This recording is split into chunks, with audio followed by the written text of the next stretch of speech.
Hey everybody, if you're like me, you think the Joker should just stay a bad guy and not a misunderstood weakling. Maybe I'm wrong, but I'm not. Stay tuned, let's discuss.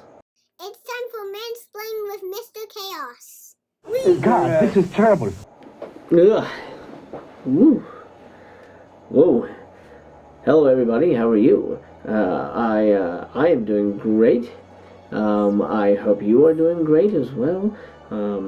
The whiskey of today is the Writer's Tears, because I thought it was apropos, because we are indeed going to be talking about the Joker trailer, and why I believe the Joker doesn't need to be necessarily sympathetic. Maybe you're sympathetic with my feelings, maybe you're not.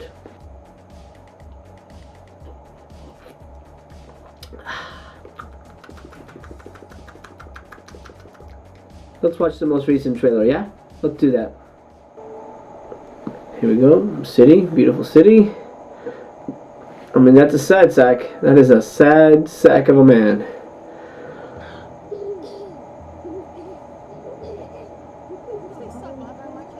Yeah, I don't bother. I don't blame that mom at all. That is a very disturbing human being.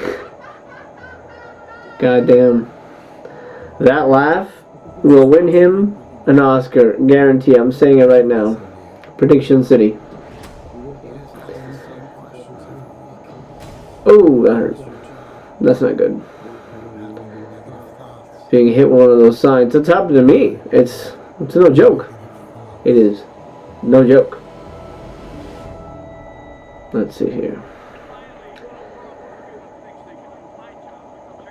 See, now I love this. Here we go. We got De Niro. It's a callback to King of Comedy. If you guys haven't seen King of Comedy by Scorsese, masterpiece. I love that. I love that there's a little.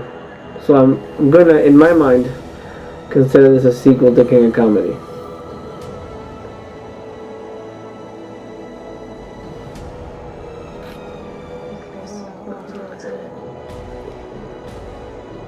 I mean, it just feels like he's like a mental patient who decides to fight back. You know what movie this feels exactly like? Another Scorsese movie. Taxi Driver, of course. When he gets to make out, oh god, he really shredded some weight for this movie. Oh my. Now here's the thing, if it wasn't a Joker movie from Batman, this would be a very epic crime story. Hey, Marc Maron. I love Marc Maron. FYI, Glow Season 3 sucked!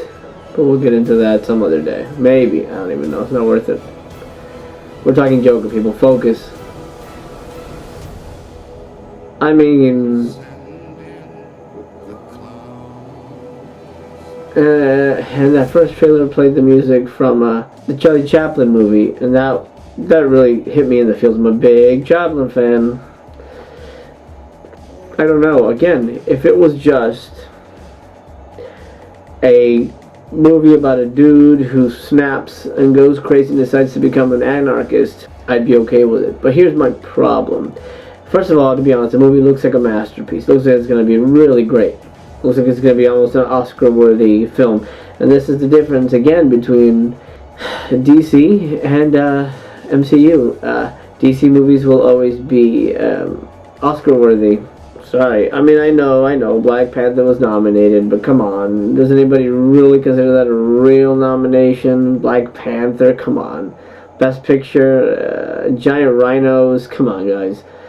Here's the thing. The Joker does look like a serious, legit, Oscar-contending film about real issues, about mental health, and all that great stuff that makes fantastic characters. But do we really need that? Do we really need a Joker, a character that we know, a cartoon villain, to have dimensions, to have a heart?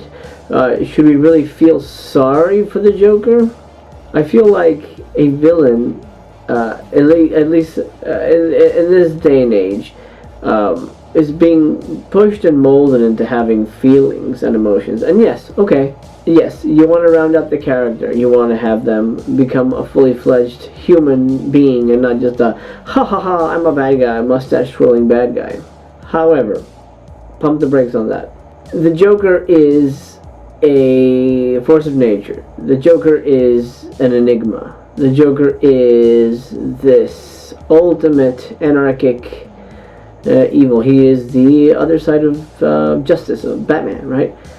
But giving Joker a backstory like this, making us feel sorry for him, or making him go from this bizarre, strange individual to a misunderstood sad sack that all of a sudden gets mad and decides to burn the world to the ground.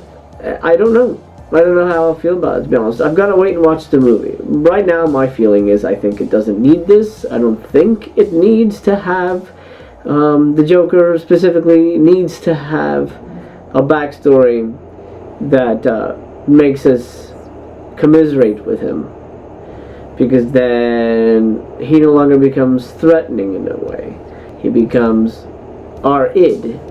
And maybe the Joker was always our id. I mean, that's what made him fascinating. He was always our dark side.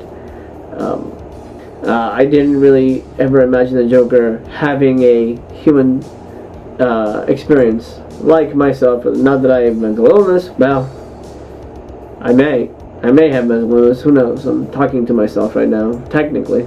Although you're there, aren't you? Ha, I hope. But he's a character that we can identify with. He's a human being going through struggles and life and all these things, and we assume it'll work out in the end. At least that's what it appears to be, because he'll take control of his life. And maybe that's how you make a Joker movie, I don't know. But my point is, I would have appreciated a more straightforward, the Joker is the Joker. We don't need to justify why he's evil. This is just a bad motherfucker from the start. He's a bad dude. That's it. I don't need to know that his mom is sick. I don't need to know that, oh, people push him around.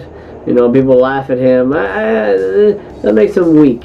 I want him to feel like he is above that. Just like Batman no one can ever be Batman. No one can ever be Superman. Because they are above us in a way. I don't need to necessarily know, oh, Batman, okay, his parents died, I got it. Superman, he's an orphan, got it. I don't need to know that the Joker is just a sad sack dude. Anyway, that's my take on the Joker. I don't know how do you guys feel? Let me know in the comments below. Do you think the Joker deserves a story like this? A sort of an in-depth character study about a weakling? Or do you think the Joker should have had a more impactful, hard-hitting, you know, don't fuck with me kind of character study? Who knows? We'll see how this does. I think it's going to do pretty well, unless it's ridiculously bad. Who knows? You never know.